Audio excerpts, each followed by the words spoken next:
عتبہ کہنے لگا ابو جہل سے اور دیگر لوگوں سے کہ بڑی ہو گئی لڑائی، بڑی ہو گئی بحث، اس طرح کرتا ہوں میں جا کے نہ تو محمد ابن عبداللہ صلی اللہ، میں جا کے بات کرتا ہوں حضور سے۔ عتبہ آ گیا، کہنے لگا میں مذاکرات کرتا ہوں۔ صاحب نے کہا چل تو سیانا آدمی ہے، سمجھدار ہے، چلا جا۔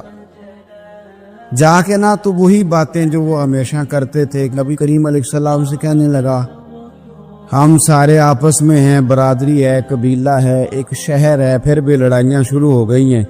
جو آپ کا کلمہ پڑھتے ہیں وہ الگ ہو گئے، جو ہمارے معاذ اللہ طریقے پہ ہیں وہ الگ ہیں، تو کوئی بات چیت نہ کر لیں بیٹھ کے۔ تو حضور نے فرمایا کرو نا۔ کہنے لگا اگر آپ سرداری چاہتے ہیں تو ہم دیتے ہیں، اور اگر آپ مال و دولت چاہتے ہیں تو معاذ اللہ ہم دیتے ہیں، جو آپ کہتے ہیں ہم کرتے ہیں۔ کسی طرح کا بھی آپ کا مطالبہ ہے تو ہم پورا کرنے کو تیار ہیں، تو آپ بتا دیں ہم وہ کر دیتے ہیں۔ وہ بڑی اس نے لمبی چوڑی تقریر کی، جتنی آفرے گنا سکتا تھا گنوائیں۔ کریم خاموش رہے۔ جب اس کی بات پوری ہو گئی تو حضور فرمانے لگے میں بھی کچھ بولوں؟ کہنے لگا بولنے۔ میرے نبی پاک نے قرآن پاک پڑھنا شروع کر دیا، چند آیتیں پڑھی، کھڑا تھا بیٹھ گیا، پھر اٹھ پڑا، کبھی ادھر جاتا ہے کبھی ادھر آتا ہے۔ حضور نے تلاوت ختم کی، کہا کوئی بات کرنی ہے؟ کہنے لگا نہیں مجھے اجازت دے دے۔ واپس گیا، جب گیا نا تو ابو جہل دور سے دیکھ کے کہنے لگا جو گیا تھا وہ تو عتبہ تھا، اور یہ جو آ رہا ہے یہ کوئی اور ہے، یہ کوئی اور ہے، یہ وہ نہیں ہے جو گیا تھا۔ واپس آیا تو کہا کیا طے ہوا؟ کہنے لگا یار طے کیا کرنا ہے، میں نے شاعر بھی دیکھے، کاہن بھی دیکھے، جادوگر بھی دیکھے، میں نے زمانہ گھوما ہے، پر جو قرآن وہ پڑھتے ہیں وہ بندے کا کلام نہیں، وہ رب کریم کا ہی کلام ہے، وہ اللہ کا کلام ہے۔ تم نہیں مقابلہ کر سکتے، تم باز آ جاؤ، وہ تمہارے بس کی بات نہیں۔ تیرے آگے ہیں یوں دبے لچے فصحا عرب کے بڑے بڑے، کوئی جان منہ میں زبان نہیں بلکہ جسم میں جان نہیں، اور کروں تیرے نام پہ جان فدا، نہ بس ایک جان دو جہاں فدا، میرا دو جہاں سے بھی نہیں جی بھرا، میں کروں کیا کروڑوں جہاں نہیں۔ تو طفیل بن عمر دوسی مکہ شریف آئے تجارت کے لیے، پہلے بھی آیا کرتے تھے، کہتے ہیں میں بہترین شاعر تھا، مکے آیا سامان بیچتا تھا، کچھ خرید کے لے جاتا تھا۔ ابو جہل مجھے کہنے لگا تو ہمارا دوست ہے، پرانا سجن ہے، تیرا آنا جانا ہے، اور تجھے یہاں اس شہر میں چونکہ تو ہمارا مہمان ہے تو ہر بات سے آگاہ کرنا ہمارا ذمہ داری ہے۔ یہاں ایک شخص ہے محمد ابن عبداللہ، محمد ابن عبداللہ صلی اللہ تعالی علیہ وسلم اعلان نبوت کرتے ہیں، اور معاذ اللہ شاعر ہیں، جادوگر ہیں، ان کی تو نے بات نہیں سننی۔ کہتا میں نے کہا مجھے کیا ضرورت ہے، میں نے چند ہفتے ٹھہرنا ہے، مال بیچنا ہے، کچھ خریدنا، چلے جانا ہے، مجھے کیا ضرورت ہے؟ کہا اچھا میں نہیں سنوں گا بات۔ کہتا مجھے نظر آئے کئی دفعہ حضور، اور جہاں حضور ہوتے تھے میں قریب ہی نہیں جاتا تھا۔ کہتے ہیں ایک دن نا حرم شریف میں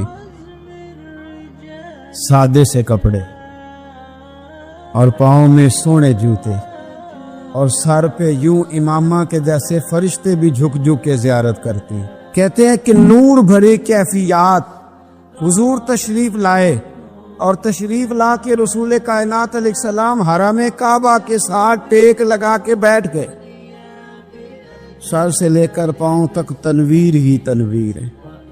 حضور تشریف فرما ہوئے، قرآن پاک پڑھنے لگے۔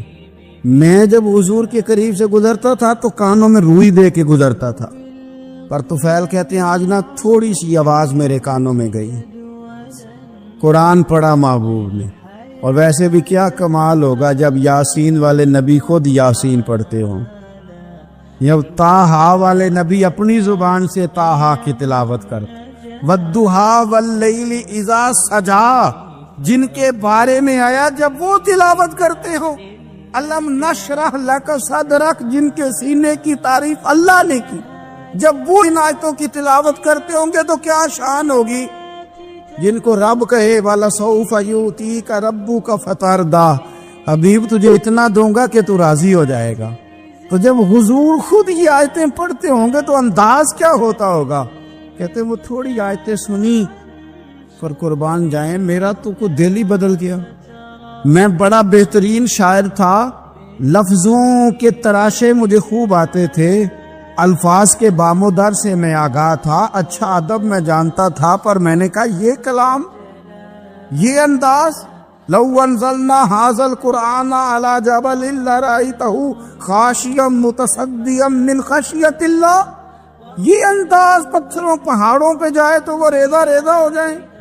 کہتے ہیں تھوڑا سا پڑا کریم نے اور پھر نظریں جھکائے ہوئے حضور اپنے گھر گئے، سرکار چلے تو میں پیچھے پیچھے، حضور گھر میں چلے گئے تو میں نے دروازے پہ دستک دی، باہر آئے، سلام لی، میں نے کہا محبوبہ وہ جو آپ پڑھ رہے تھے تھوڑا اور نہیں سنا دیتے، تھوڑا اور نہیں تلاوت کر دیتے؟ کہتے ہیں رسول پاک نے نہ پھر قرآن پڑھنا شروع کیا۔ میں کبھی بیٹھتا تھا کبھی اٹھتا تھا، جب حضور نے تلاوت مکمل کی تو میں نے آگے بڑھ کے ید اللہ والا ہاتھ تھاما اور دست مبارک پکڑ کے کہا سونیا، یہ مجھے کہتے تھے نہ سننا، میں نے زمانہ دیکھا ہے، میں کوئی عام آدمی نہیں، میں سردار ہوں، میں نے دنیا دیکھی ہے، مجھے قسم ہے جو آپ کی زبان سے نکل رہا ہے وہ بشر کا کلام نہیں، آپ مجھے کلمہ پڑھائے میں مسلمان ہونا چاہ کر۔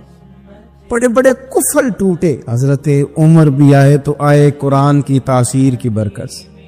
حضرت صدیق اکبر نہ اپنے گھر کے سین میں بیٹھ کے قرآن پاک پڑھتے تھے تو رویا کرتے تھے، روتے تھے۔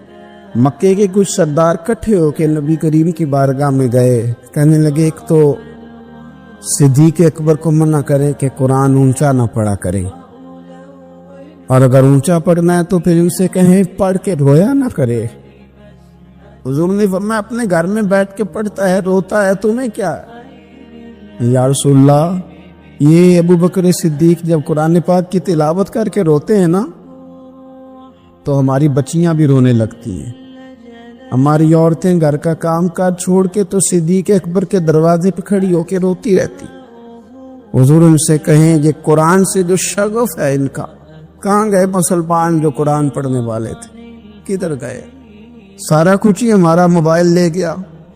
میں کس طرح یہ بات بیان کروں کہ کچھ لوگوں نے رمضان میں بھی قرآن پاک ایک بھی ختم نہیں کیا، رمضان شریف میں بھی ایک قرآن پاک کی توفیق نہیں، لے گیا سارا کچھ، ہماری خوش گپیاں، کمال ہو گئی، ہم نے سوچا ہی نہیں، فکر ہی نہیں کی۔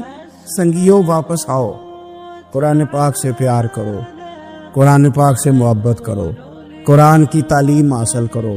لوگ کہتے ہیں میں بوڑھا ہو گیا ہوں، زبان موٹی ہو گئی ہے، قرآن کیسے سیکھوں؟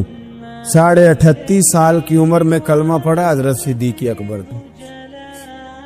کچھ صحابہ ان سے بھی عمر میں زیادہ تھے تو بڑی عمر میں دین سیکھا کہ چھوٹی عمر میں سیکھا؟ ہمیں کیا ہو گیا ہے؟ قرآن پاک کی طرف توجہ کرو۔ میرے نبی پاک علیہ السلام نے فرمایا اس قرآن کی برکت سے اللہ قوموں کو عروج عطا کرے گا، اس کی برکت سے ہی قوموں کو زوال ہوگا۔ حضرت عائشہ صدیقہ کہتی ہیں حضور رات کو نماز کی نیت باندھتے تھے تو ایک ہی آیت پڑھتے تھے، ساری رات ایک ہی آیت پڑھتے رہتے تھے، روتے رہتے تھے، اور جب حضور روتے تھے تو جس طرح ہنڈیا ابلے تو آواز آتی ہے اس طرح حضور کے سینے سے آواز آتی تھی۔ جبیر بن مطعم کہتے ہیں میں بدر کے قیدیوں کے بارے میں بات کرنے آیا حضور سے، نبی پاک مغرب کی جماعت کرا رہے تھے، جب میں مدینے پہنچا تو مسجد نبوی کے باہر کھڑے ہو کے میں نے حضور کی تلاوت سنی۔ فرماتے بس میں تو بات کرنے آیا تھا نا، تو وہ آیتیں سنی تو مجھے یوں لگا مجھ پہ بجلیاں گر رہی۔ کون ہے جو میرے دل کے کفر اور کفل دھو رہا ہے؟ بس قرآن سنتا گیا اور رب مجھے ایمان کی توفیق عطا فرماتا گیا، میں نے کلمہ پڑھ لیا مسلمان۔ قرآن ہی ہمارے ہر مسئلے کا حل ہے، میں کیا کروں؟ قرآن پڑھتے ہیں ہمارے ہاں پر قبروں پہ پڑھا جاتا ہے، پر ختموں پہ۔ کیا قرآن پاک کا یہ حق نہیں تھا کہ وہ شادی والے دن بھی پڑھا جاتا؟ کیا قرآن پاک کا یہ حق نہیں تھا کہ وہ اسمبلی میں بھی پڑھا جاتا؟ قرآن پاک نہ شکایت کر رہا ہے، شکایت کرتا ہے کہ ان لوگوں نے نا مجھے ختموں پہ پڑھا ہے، اسمبلی میں نہیں پڑھا۔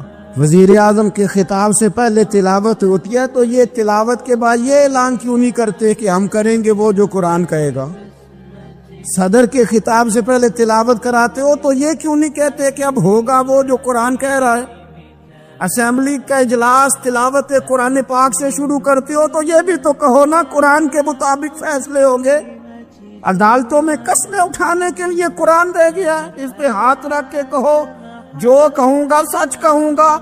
آج کے بعد وکیل بھی ہاتھ رکھے نا قرآن پاک پہ، جج بھی ہاتھ رکھے قرآن پاک، گواہ بھی رکھے، ملزم بھی رکھے اور مدعی بھی بتائے کہ اس نے پرچہ صحیح درج کرایا ہے، اس نے صحیح درج کرایا ہے، نام صحیح لکھوائے، اور یہ سارے بتائیں جج سے لے کر ملزم تک کہ ہم فیصلہ وہ کریں گے جو قرآن پاک نے ہمیں کہا۔ صرف قسموں کے لیے رہ گیا، دو صورتیں پڑھنی نہیں آتی اور تم بیچ میں قرآن پاک کو لا کے قسمیں اٹھاتے ہو۔ وہ تاجر جو دکان شروع کرنے سے پہلے تلاوت کراتا ہے کس لیے کراتا ہے؟ کہ میں تجارت قرآن پاک کے مطابق کراؤں گا، اس لیے کراتا ہے۔ وہ تو کہتا ہے ذرا دکان صحیح چلے، ذرا برکت آ جائے۔ برکت نری تلاوت کرانے سے نہیں آئے گی، قرآن کے مطابق تجارت کر، پھر زیادہ برکت آئے گی۔ نبی پاک صلی اللہ تعالی علیہ وسلم کی حدیث اور روایت کرتے ہیں حضرت سلمان فارسی رضی اللہ تعالیٰ عنہ، اور ساتھ ہیں سیدنا بلال حبشی رضی اللہ تعالیٰ، فرماتے ہیں ہم نہ گھر سے نکلے، حضور نے فرمایا ذرا جلدی چلو ایک ضروری کام ہے۔ فرماتے ہیں بڑی تیزی کے ساتھ آج روٹین سے ہٹ کر محبوب نے تیز تیز قدم مبارک اٹھائے، تیز تیز، اور فرماتے ہیں ایک گلی ہم نے کراس کی، دوسری گلی میں جو پہنچے تو پھٹے پرانے کپڑے، سادی سی بی بی، اور حالت بتاتی تھی کہ بیچاری کسی غریب گھر کی ہے۔ وہ سڑک پہ کھڑی تھی اور رو رہی تھی۔ میرے کریم رسول نے فرمایا بلال اسے پوچھو کیا مسئلہ ہے، کیوں روتی ہے؟ تو حضرت سلمان عرض کرتے ہیں میں نے کہا حضور میں پوچھ لیتا ہوں، آپ جائیے، کام بڑا ضروری ہے جو نکلے، میں معلومات کرتا ہوں۔ تو محبوب نے فرمایا نہیں، اس کے آنسو پوچھنے سے ضروری کوئی کام بھی نہیں، پہلے اس کی داد رسی ہوگی، اسے پہلے پوچھا جائے گا۔ روتے نہیں رہتے لوگ گھروں میں، لوگ گزر نہیں جاتے چپ کر کے، کتنے لوگ تڑپتے، کون احساس کرتا ہے؟ نبی پاک سید عالم صلی اللہ علیہ وسلم رکے اور اس خاتون سے پوچھا کیا بات ہے؟ اس نے کہا کہ بات کوئی بھی نہیں، میرا ایک ہی موٹا سا مسئلہ ہے۔ کہا وہ کیا؟ کہنے لگی میں غریب ہوں، اور غریبی بذات خود بہت بڑا گناہ ہوتی، لوگ بڑا جرم سمجھتے ہیں اس کو بذات خود۔ میں نے شروع میں کہا نا کہ مذہبی سٹیج کی بھی صدارت غریب آدمی نہیں کر سکتا، کیونکہ غریب جو ہوا جد کول دتھی ہونی انہیں نیڑے بیٹھا ہے نا جی، جد کول نہیں انہیں تو پیچھے جا کے بیٹھا ہے، اینڈ تے تو کہڑا دتھی ہے۔ اس سٹیج پہ بھی غریب آدمی کی صدارت نہیں ممکن، ہو ہی نہیں سکتا۔ میرے رسول پاک سید عالم صلی اللہ تعالی علیہ وآلہ وسلم نے فرمایا پہلے اسے پوچھو کیا مسئلہ ہے۔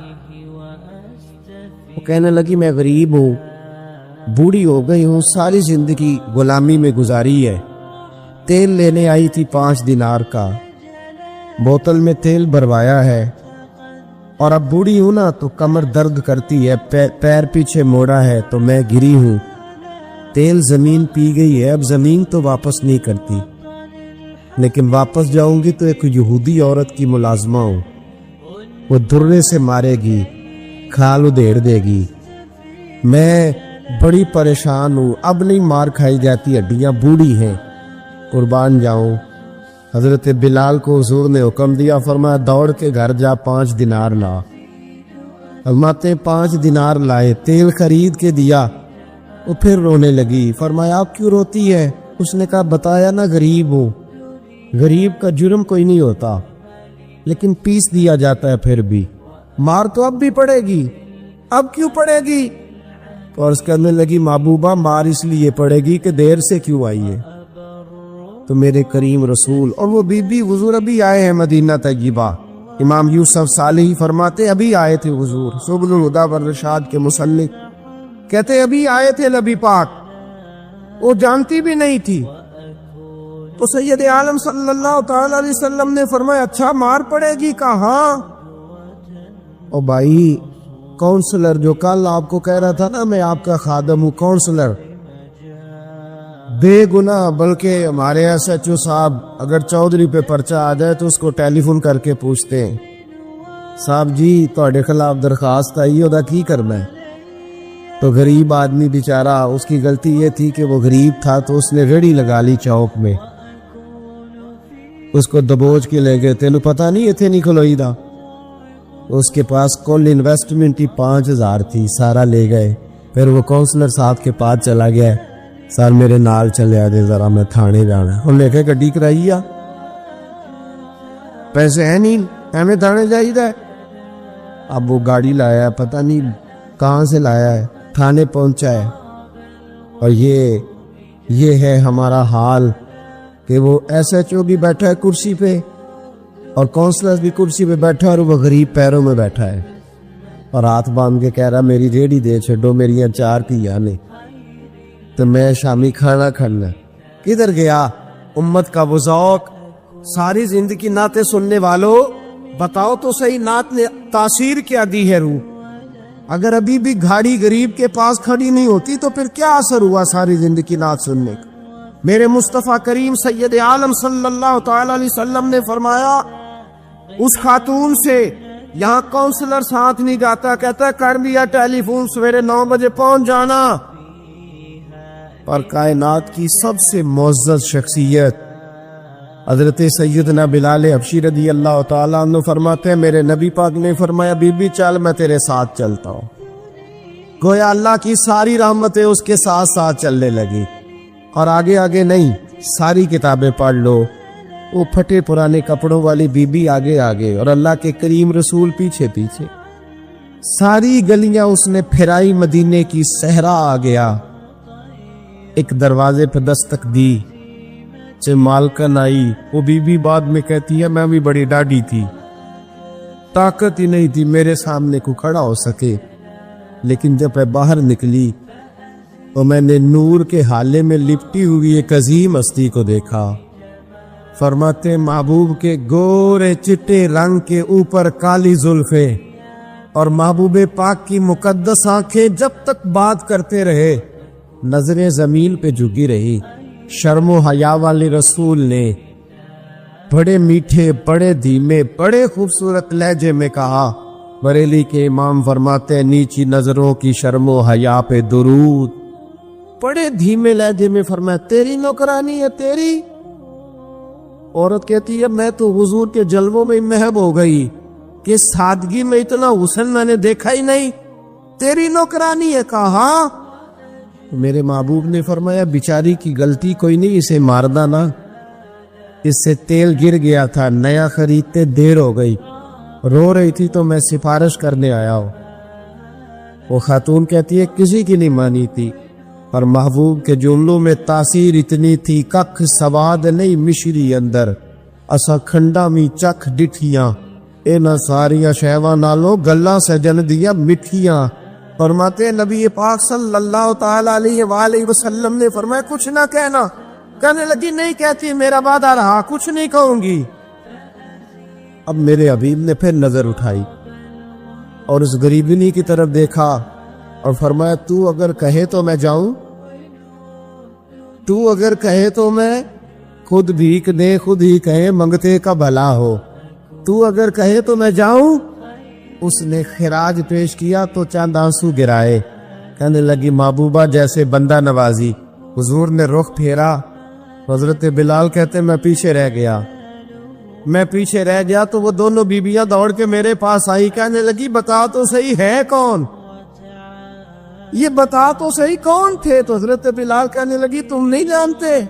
جناب بلال فرمانے لگے یہی تو ہیں جنہیں اللہ نے سچا رسول بنا کے بھیجا ہے۔ بیبیاں دوڑ کی آئی، کہنے لگی محبوبہ دروازے تک آئے ہو تو خالی تو نہ لوٹاؤ، مہربانی فرماؤ ہمیں بھی کلمہ پڑھا دو۔ ایک واقعہ سناتا ہوں خواجہ معین الدین اجمیری کا۔ عطائے رسول ہند الولی حضرت خواجہ معین الدین اجمیری رحمت اللہ تعالی علیہ میرے حضرت صاحب فرمایا کرتے ہیں ہم کتر قادری ہیں، پر ہم کھول کے یہ بات مانتے ہیں کہ ہندوستان کے بادشاہ کا نام معین الدین اجمیری ہے۔ یہ ببانگے دول مانتے ہیں۔ بہرحال ہند الولی حضرت خواجہ ہے اجمیری ہے۔ خواجہ اجمیری جب نئے نئے آئے نا یہاں اجمیر شریف میں، آپ نے خیمہ لگایا تھا، کپڑے کا خیمہ لگا کے اس میں رہتے تھے۔ تو ایک نوجوان تھا، وہ باہر رہتا تھا اجمیر سے، تو وہ آیا کچھ دنوں کے لیے،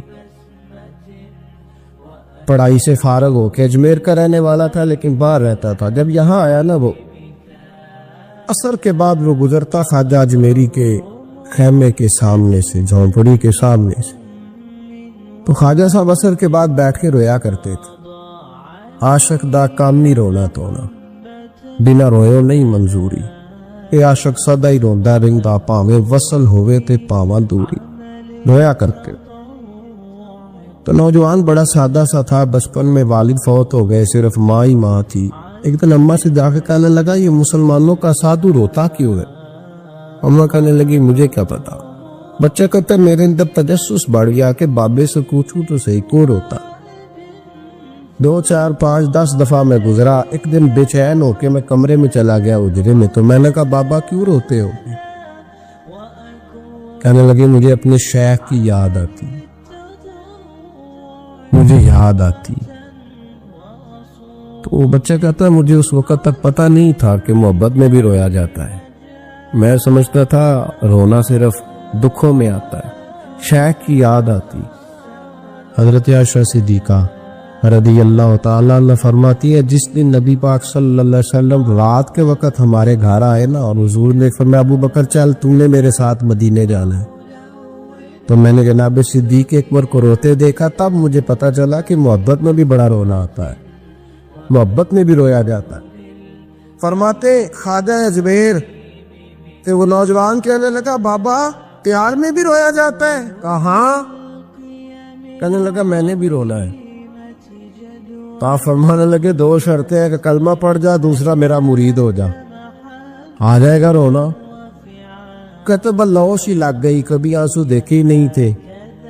حضرت اجمیری کہتے ہیں اس طرح کر لے۔ کہنے لگا جی میں اپنی اماں سے پوچھ لوں۔ اماں کے پاس گیا تو اماں کہنے لگی بیٹے میں تجھے جانتی ہوں، تیرے دل میں جو بات بچپن سے آ جاتی ہے نا پھر وہ نکلتی کوئی نہیں، تو اس طرح کر لے جس طرح بابا کہتا ہے، اس لیے کہ تو نے پیچھے تو ہٹنا نہیں۔ جا کے مرید ہو گیا، کلمہ پڑھ گیا۔ اب بابا جی کہتے ناشتہ بھی میرے ساتھ کرنا ہے، شام کا کھانا بھی، اور فجر کی سیر میں بھی تو ساتھ جائے گا۔ پریت ہو گئی، پیار بڑھ گیا، پر کٹ گئے، زندگی بابے سے وابستہ ہو گئی۔ اب چند مہینے جب گزر گئے نا، پوری لو لگ گئی، تو بابا جی کہنے لگے بیٹے تیری 3 چھٹیاں ہیں، 3 دن تو نے مجھے ملنے نہیں آنا، بالکل 3 دن کے بعد آنا۔ اس نے کہا مسئلہ ہی کوئی نہیں، پرواہ ہی نہیں تھی نا، پتہ ہی نہیں تھا۔ تو وہ چلا گیا گھر، صبح سے شام تک رہا۔ شام کو اماں نے روٹی دی تو 3 روٹیاں کھایا کرتا تھا، اب ایک لقمہ بھی نہ توڑا جائے۔ اماں کہتی بیٹے خیر ہے؟ کہ اماں جی پتہ کوئی نہیں، کو اندر کمی ہے کسی چیز کی، کوئی خبر نہیں، پتہ کھلا۔ خواجہ صاحب رحمت اللہ تعالی علیہ کا وہ مرید اماں بات پوچھتی لیکن کوئی بات ہو تو بتائے نا، کچھ نہیں اماں کوئی نہیں۔ بڑی مشکل سے شام ہوئی، شفق غائب ہوئی، اندھیرا جو چھایا، ساری دنیا بستر پہ لیٹ گئی، تو اس نے اٹھ کے چھت پہ گھولنا شروع کر دیا۔ بچہ نہ سوئے تو اماں کیسے سوئے؟ اماں بھی چھت پہ آئی، کہا بیٹے کیا بات ہے؟ کہا اماں پتہ کوئی نہیں، کوئی میری نیند اڑا کے لے گیا ہے۔ بیٹے تو نے روٹی بھی نہیں کھائی؟ کہا اماں کوئی نہیں پتا، کوئی پتا نہیں۔ جب 12 بجے کے بعد کا وقت آیا تو پھر ہلکے ہلکے آنسو نکلے، اور جب سحری چمکی تو دھاڑے مار کے رویا۔ بیٹے کیا ہوا؟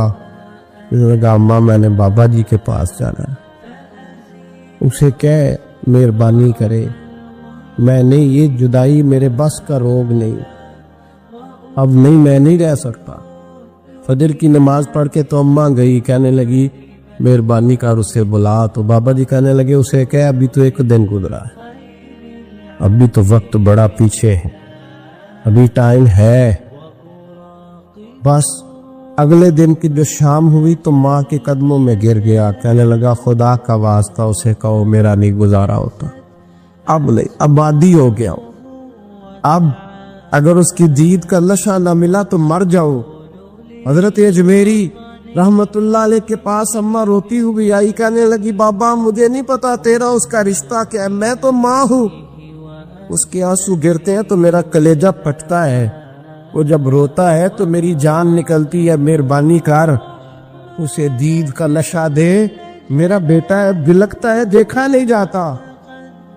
جب یہ لفظ کہے تو آپ فرمانے لگے ماں تو اویس کرنی کی ہو تو میرے رسول دیدار منع کر دیتے ہیں، تو ماں بن کے آئی ہے تو تجھے کیسے روک دوں؟ فرمایا جا اسے کہے آ جائے۔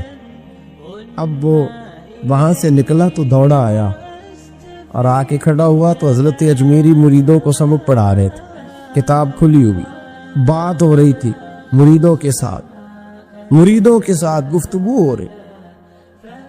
وہ آ کے کھڑا ہو گیا، ایک نظر یوں اٹھائی تو دروازہ، بڑی دیر سے کھڑا، یوں نظر اٹھائی اس کی طرف، دیکھا، بس دیکھا ہی تھا کہ وہ دھاڑے مار کے رونے لگا۔